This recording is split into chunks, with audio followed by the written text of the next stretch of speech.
So you may have noticed some yellow papers that are taped to the pews as you sat down this morning. There should be one on either end, so regardless of where you came in, you should have seen them. If you've joined us for worship at any point over the past few weeks, you probably recognize them. They're the names of marginalized groups that have been hanging on our walls ever since Ash Wednesday. Now, these are not groups that I have decided are marginalized. They're ones that you, as a community, have lifted up. These are the people that we tend to forget, disregard, and push away so that we don't have to practice empathy or confront the ways that our society has failed them. These names have been on the walls throughout Lent to remind us how again and again and again, especially in Luke's gospel, Jesus demonstrates compassion and solidarity with the very people society would prefer to stay out of sight, out of mind. But they're in our pews this morning because today something is different. Something has changed. They are no longer out of sight, out of mind, because today, the angels tell us, Jesus is not here. Now, this may sound like a strange thing to draw attention to on Easter Sunday, Jesus' absence, but it's an important part of this sacred story that we often overlook. When the women arrive at the tomb, as we just heard, they are told that Jesus is not there. And while the unoccupied tomb clearly tells us that he is risen, it's a trick one. There's also a second level of meaning to this statement. Because when someone isn't in one place, right, it's generally because they are somewhere else. The women were the very first people in the entire world to receive the good news of Christ's victory over death, a fact that shouldn't be understated. But they weren't the first ones to encounter him post-resurrection, because Jesus chose to be somewhere else. He could have chosen to be anywhere in the world. He is the resurrected Christ, after all, with the faithful women who had come to his tomb, at the temple in the center of Jerusalem, or among his closest disciples and friends.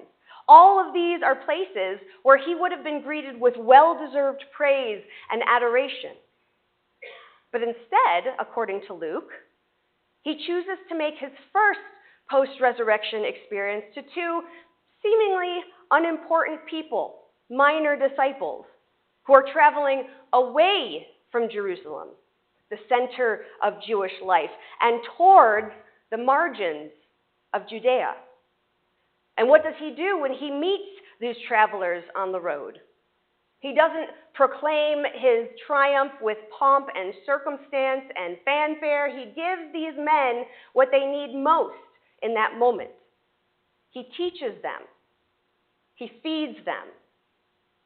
He helps them. Today, just as on that first Easter morning, we can be sure that Jesus is not here with us because Jesus is with them, those in the margins, those who have been forgotten and left behind. This always has been and always will be at the core of who Jesus is. The Gospels all tell us that during his earthly life, he intentionally sought out these people to care for and to love them. Tradition and the Apostles' Creed both tell us that before he rose from the dead, he descended into hell to liberate those still trapped in the bonds of sin and death. Apocalyptic literature tells us that his ultimate reign will be marked by divine justice for all who have been previously denied it. In life, in death, in resurrection, and in his ultimate return, Jesus stands first with those who are most in need of solidarity and liberation. But there's more to it than that. When Jesus ventures into the margins, he never, ever returns alone.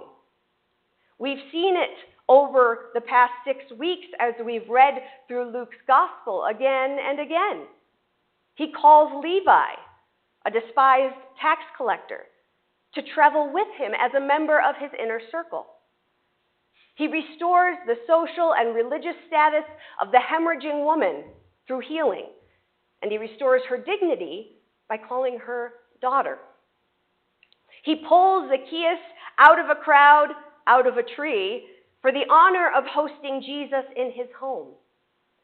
And in his very last, final earthly act, he welcomes the criminal being crucified alongside him into paradise. All of these marginalized people found their way back to community and acceptance thanks to Jesus. He doesn't just go into the margins as a tourist. He causes the margins to be as empty as his own tomb on Easter morning. And that's why we are symbolically worshiping with the marginalized in our midst today. We know that empty societal margins aren't yet a reality in our world. But they're what Christ's victory over death both makes possible and what it demands from us. An end to hate, an end to human suffering, an end to exclusion and separation and division, an existence where all human beings are equally cared for and where all human beings equally belong. A world that better reflects the reality of God's kingdom. My friends, as unrealistic and even impossible as this may sound, this is the charge that we've been given on this holy day. It's what we're called to create on heaven or on earth as it is in heaven, here and now, a world with no more margins. As people of faith, we have been tasked with this daunting responsibility. Yet no matter how hopeless the work may seem at times, I have faith that we will not give up. After all, we've gathered here today to celebrate the miraculous resurrection of a dead man. We know better than anyone that nothing is impossible with God. This Easter Sunday, we have indeed been given incredible news like those women. He is risen. But this is only one part of the message. On this day of celebration, we are also reminded that he is not here. He does not dwell in the places that we designate as holy. He is not present where we feel most comfortable.